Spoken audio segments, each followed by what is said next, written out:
Welcome back my YouTube channel study buddy with entertainment.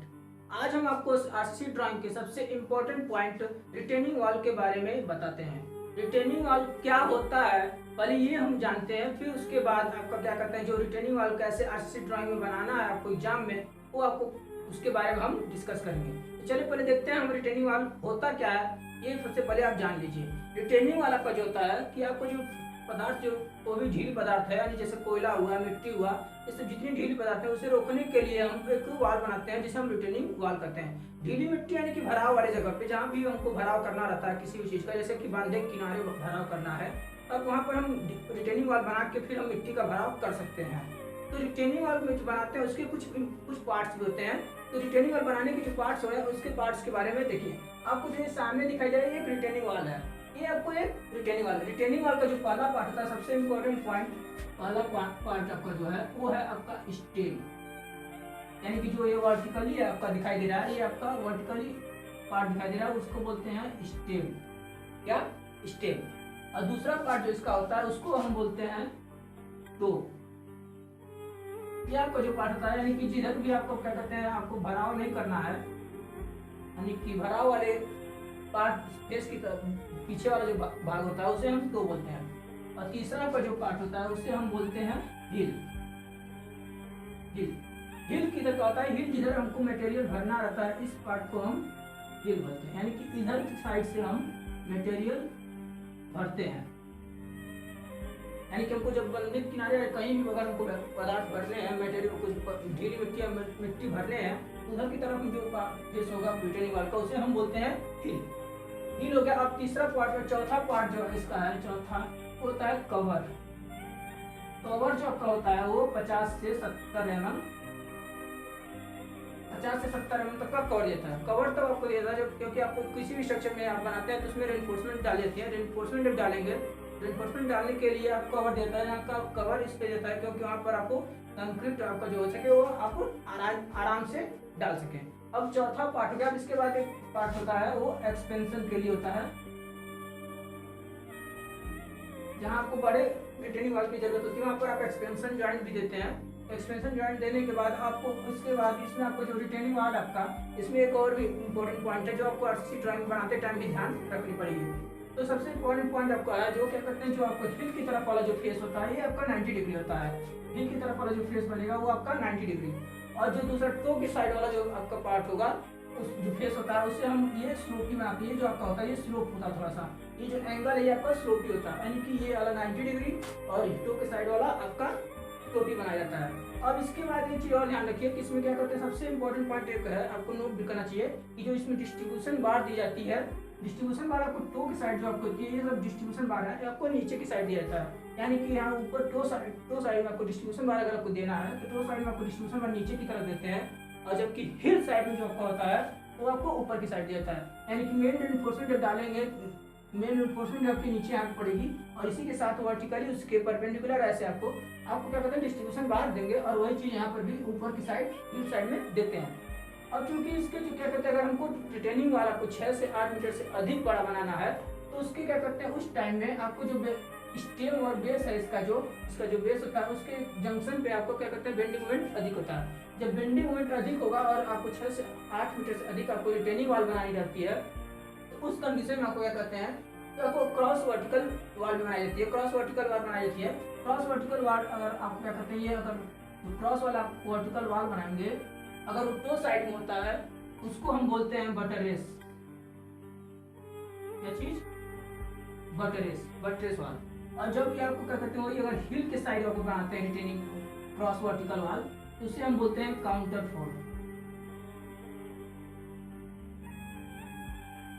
Four retaining वाल। अब उस इतने के बाद आपको क्या कहते हैं, जो आपको रिटेनिंग वाल हो गई ये आपको यहाँ तक बन गए। अब रिटेनिंग वाल क्या करते हैं कि उससे कुछ स्थिरता की शर्तें होती हैं, यानी कि कुछ कंडीशन होते हैं जिसमें आपको रिटेनिंग वाल आपको स्थिर होना चाहिए। और पहला कंडीशन जो आपका होता है इसका, ये बेंडिंग मोमेंट और शियर फोर्स, यानी कि जो बेंडिंग मोमेंट और आपका शियर फोर्स होता है उसको ये आराम से रजिस्ट कर सके। यानी कि हमको ऐसा रिटेनिंग वाल बनानी है जो बेंडिंग मोमेंट और शियर फोर्स को रजिस्ट कर सके। और दूसरा जो आपका पॉइंट होता है इसमें, अगर कोई लेटरल या हॉरिजॉन्टली फोर्स लगता है उस पर, तो उस अवस्था में भी वो क्या करते हैं, वो बैलेंस बना रहे, यानी कि कहीं इधर उधर ना जा सके। और तीसरा अगर पॉइंट है जो उसकी बेस बना देती है, जो बेस होता है वो मैक्सिमम प्रेशर जो ऊपर से अप्लाई होगा, उस कंडीशन में भी क्या करते हैं कि आपका बेस प्रेशर होगा, वो बेस प्रेशर जो मैक्सिमम प्रेशर होता है उसको ये मृदा जो इसके नीचे की बेस होगा उसके नीचे की जो मृदा वो रजिस्ट कर सके। इस तरह के बाद एक इम्पॉर्टेंट पॉइंट छूट गया था आपका, क्या कहते हैं, इस जो रिटेनिंग वाल होती है इसके स्टेम में आपका वीप होल दिया जाता है, वीप होल, एक वीप होल दिया जाता है जो ये आपका दिखाई दे रहा है, ये चीज इसको बोलते हैं वीप होल। इसलिए दिया जाता है क्योंकि अगर आपको क्या कहते हैं जो मिट्टी भरी जाएगी उस मिट्टी में अगर पानी आता है तो पानी का जब रिसाव होगा तो ये रिटेनिंग वाल जो है वीप होल के द्वारा आप क्या कहते हैं बाहर की तरफ निकासी कर सके। और इसी वीप होल में आपको पीछे की तरफ इसके जो दो वीप होल होते हैं इसके बीच की दूरी का जो 2 मीटर होती है, यानी कि इसके जो बीच की दूरी होगी वो 2 मीटर होगी। और इसमें वीप होल में आपको गिट्टी बजरी भी भर देते हैं जिससे आराम से आपका पानी का निकासी हो सके। तो यहाँ तक आपको क्या कहते हैं कि ये रिटेनिंग वाल के बारे में डिस्कशन थी। और रिटेनिंग वाल आरसीसी ड्राइंग आपको बनानी कैसे है उसके बारे में हम बात करेंगे। उसका जो सेक्शनल व्यू होता है क्रॉस सेक्शनल व्यू बनाएंगे और एक रेनफोर्समेंट का व्यू बनाते हैं, तो दोनों व्यू कैसे बनेगा इसके बारे में हम आगे बात करते हैं। अब आगे आप देखिए आरसीसी इसका क्या कहते हैं जो सेक्शनल व्यू है वो कैसे होता है। हाँ तो गाइस आपके सामने अब रिटेनिंग वाल का ये क्वेश्चन है, आपका जो आरसीसी ड्राइंग में बनाना है, एग्जाम में आपको जो बनाना है उसके बारे में अब बात हो रही है। अब रिटेनिंग वाल जो आपका क्वेश्चन है आपको देखिए दिया गया है अपर विड्थ ऑफ स्टेम, यानी कि स्टेम की जो ऊपरी चौड़ाई होती है वो 300 mm दिया गया है। और डाउन विड्थ ऑफ स्टेम यानी कि स्टेम की निचली जो चौड़ाई है वो आपका 700 mm दिया गया है। Thickness of toe and heel, toe and heel क्या होता है इसको हम बता चुके हैं लेक्चर में ही, तो जो थिकनेस आपकी उसकी दी गई है वो 650 mm दी गई। Length of stem, length of stem यानी कि स्टेम जो आपका वर्टिकली सिरा था वो आपकी उसकी जो लंबाई दी गई है वो 5 मीटर दिया गया है, और मतलब कि 5000 mm। लेंथ ऑफ टो यानी टो की जो लंबाई है वो आपको 600 mm दिया गई है। और लेंथ ऑफ हील यानी कि 2000 mm दिया गया है। और विड्थ ऑफ स्लैब यानी कि 3.30 मीटर दिया गया, यानी कि 3300 mm। यानी कि अब ये आपको जो पूरी डाटा दी गई है जिससे आपको रिटेनिंग वाल बनाना है जो आरसीसी ड्राइंग में। अब इसके लिए स्केल जो हम लेंगे वो 1:25, यानी कि हमने जो बनाया है ड्राइंग वो 1:25 बनाया है।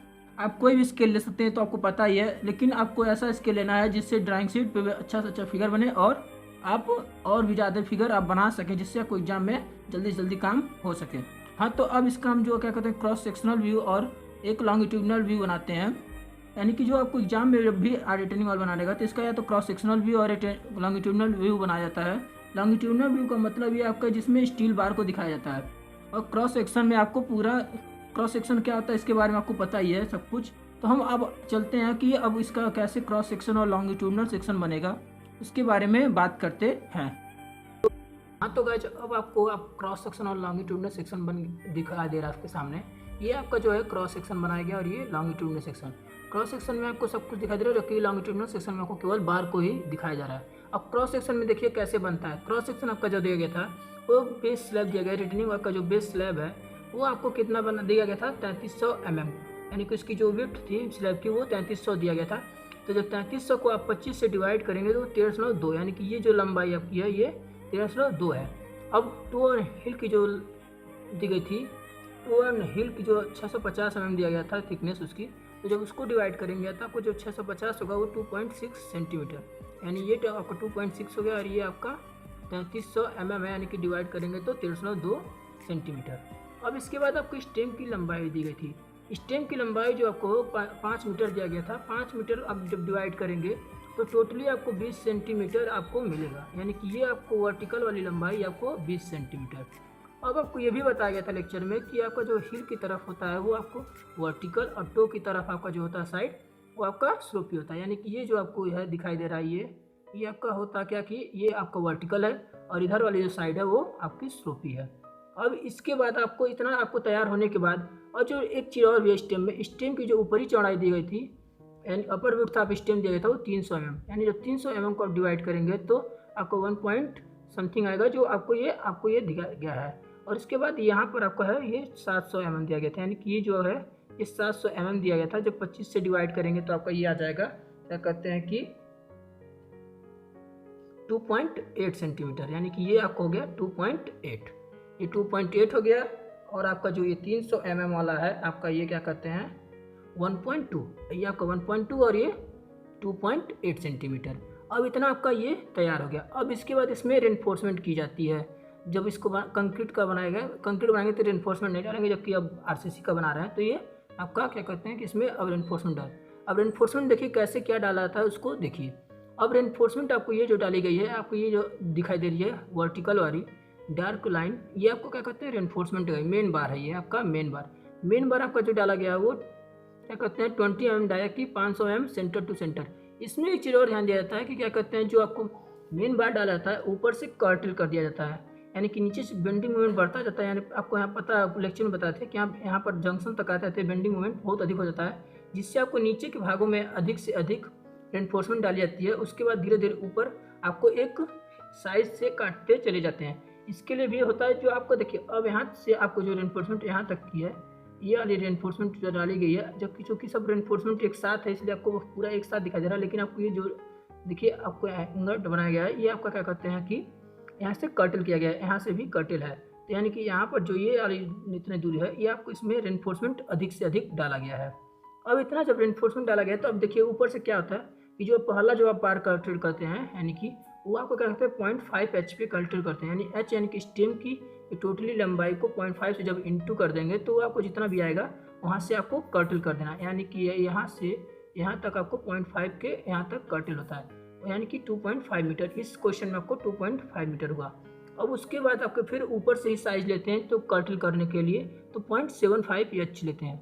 जब 0.75 H पे कर्टल करते हैं बार को तो आपको 3.75 मीटर आता है, यानी कि यहाँ से अब ये वाले जो आया है इसके बाद वाली बार ये आपको कहते हैं 3.75 मीटर पे हो गया।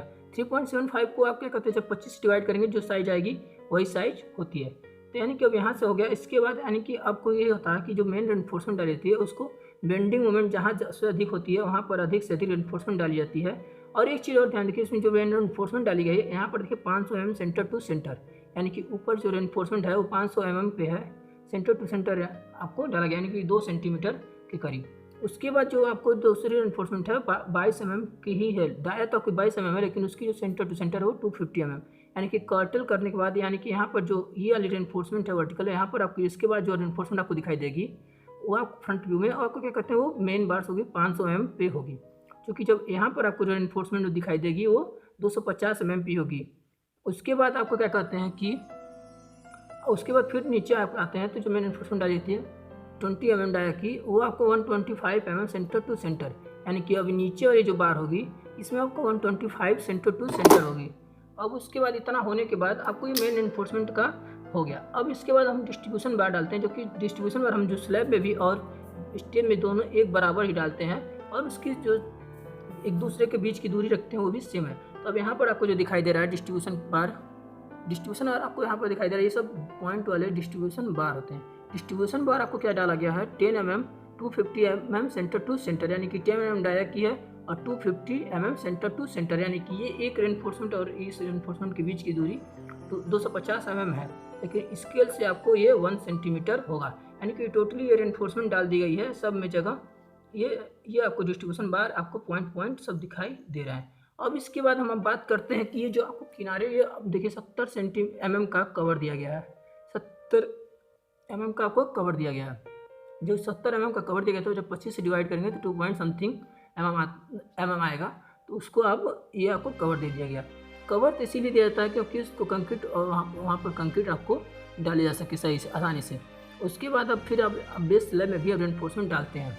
बेस स्लैब में आपको जो रेनफोर्समेंट डाली गई है आपको हम बताए थे कि क्या कहते हैं कि जो इसमें डिस्ट्रीब्यूशन बार और मेन रेनफोर्समेंट कहाँ पर और कैसे डाला था ये लेक्चर में आपको बताया गया था। तो आपको देखिए जो पहले टो की बात करते हैं, टो साइड में रेनफोर्समेंट की, टो साइड में जो आपको डिस्ट्रीब्यूशन बार नीचे डालता है और डिस्ट्रीब्यूशन बार के साथ ही आपको क्या कहते हैं रेनफोर्समेंट डाली गई है, यानी कि यहाँ पर आपको पॉइंट वाला जो दिखाई दे रहा है ये 16 mm डाया की डिस्ट्रीब्यूशन बार, क्योंकि ये वाली जो साइड है ये इधर वाली साइड ये आपकी टो साइड है। तो जो टो साइड है अब टो साइड की लंबाई देखिए, आपको ये जो टो साइड की लंबाई है आपको टो साइड की लंबाई क्वेश्चन में दिया गया है। टो की लंबाई क्या है, टो साइड की जो लेंथ दी गई है वो 600 mm है। तो 600 mm को जब डिवाइड करेंगे तो 2 पॉइंट समथिंग आता है, यानी कि आपको क्या कहते हैं साइज बता देते हैं आपको कितना है ये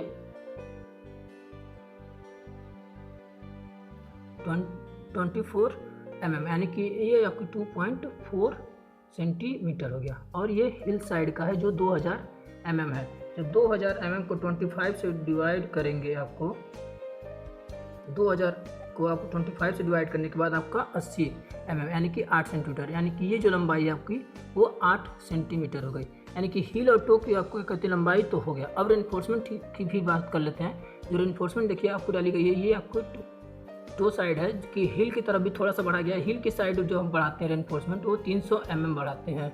यानी कि ये आपकी जो है ये थोड़ा यहाँ से आप देखेंगे तो ये 300 mm हुआ। और इधर आपका रेनफोर्समेंट मेन रेनफोर्समेंट डाली गई है कितनी की 18 mm डाया की मेन रेनफोर्समेंट डाली गई है 120 mm सेंटर टू सेंटर। उसके बाद ये इधर हाँ, तो आप अब इसके आगे बाद हिल की साइड का रेनफोर्समेंट देखिए। आपको मैं भी बताया था लेक्चर में कि डिस्ट्रीब्यूशन बार और जो मेन रेनफोर्समेंट टो साइड में आपको नीचे की तरफ डालते हैं और हिल साइड में आपको रेनफोर्समेंट ऊपर की तरफ और डिस्ट्रीब्यूशन बार भी ऊपर की तरफ डालते हैं। तब देखिए यहाँ पर आपको ये जो है रेनफोर्समेंट मेन रेनफोर्समेंट ये डाली गई है, ये मेन रेनफोर्समेंट है। और वो आपको क्या कहते हैं कि जो टो साइड में आपको बढ़ाते हैं मेन रेनफोर्समेंट को 250 mm बढ़ाते हैं, यानी कि 1 सेंटीमीटर यहाँ पर स्केल हो गया। आपको क्या कहते हैं अब इसके बाद डिस्ट्रीब्यूशन बार डाले गए हैं। डिस्ट्रीब्यूशन बार आपको कितने डाले गए हैं देखिए 16 mm डाया कि डिस्ट्रीब्यूशन बार डाली गई है जो 250 mm सेंटर टू सेंटर, यानी कि ये और ये डिस्ट्रीब्यूशन के बार के बीच की जो आपकी दूरी होगी 1 सेंटीमीटर होगा। अब आपको ये रेनफोर्समेंट जो डाली गई है वो 18 mm डाया की है, अब 120 mm सेंटर टू सेंटर, यानी कि इसके बाद जो रेनफोर्समेंट होगी आपको दिखाई देगा वो 120 mm होगा। इसी के साथ आपको क्या कहते हैं क्रॉस सेक्शन आपको व्यू तैयार हो गया।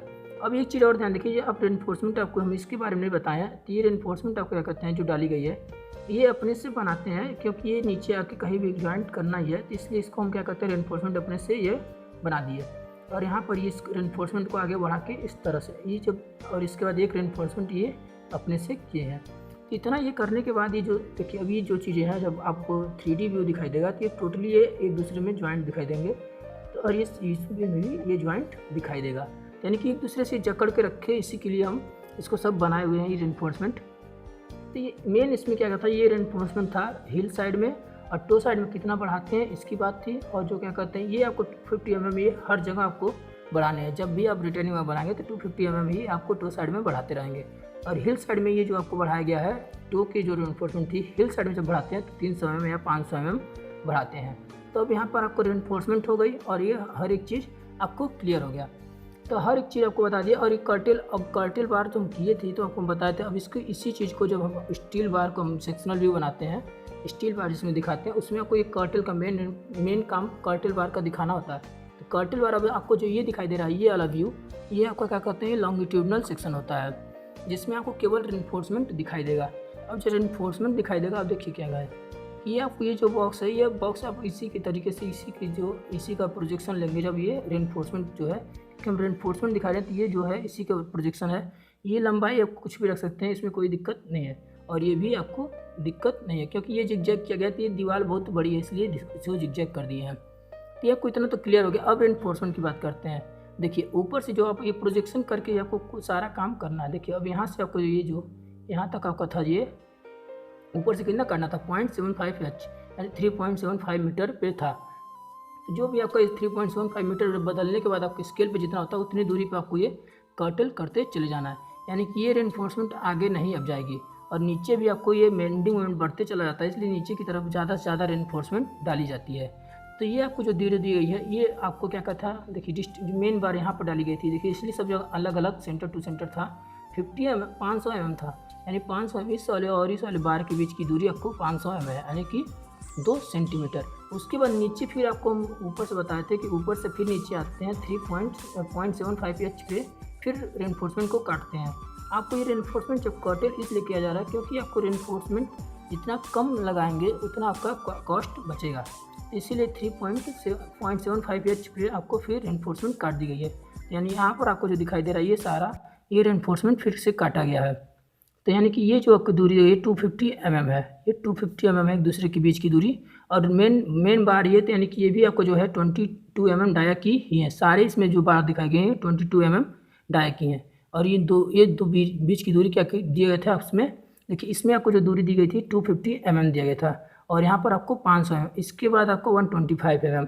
यानी सारे जगह जो बीच की दूरी है सेंटर टू सेंटर वाली वो आपको अलग अलग है। तो आपको ये आपकी दूरी हो गई 500 mm। 500 mm यानी कि स्केल पे आपका क्या कहते हैं 2 सेंटीमीटर। उसके बाद ये बीच की दूरी जो हो गई 1 सेंटीमीटर एंड 250 mm है एक्चुअल में, जिसको स्केल पे 1 सेंटीमीटर।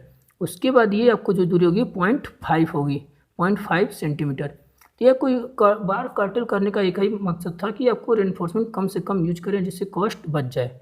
उसके बाद आपका क्या कहते हैं बेंडिंग मोमेंट अधिक होता है नीचे की तरफ, रिटेनिंग वाल में बेंडिंग मोमेंट नीचे की तरफ, यानी कि अब नीचे जैसे जैसे बढ़ते हैं बेंडिंग मोमेंट अधिक होता जाता है, इसलिए रेनफोर्समेंट नीचे की तरफ आपको बहुत अधिक दिखाई दे रहा है।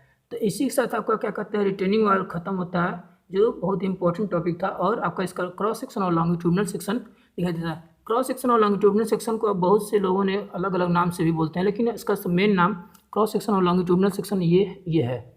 यानी कि रिटेनिंग वाल का ये जो सेक्शन बनेगा ये आपका क्रॉस सेक्शन और ये आपका लॉन्गिट्यूडनल सेक्शन। तो अब आपको दोस्तों इसमें जो भी दिक्कत होगी उसमें आप कमेंट बॉक्स में पूछ सकते हैं। इसी के साथ धन्यवाद।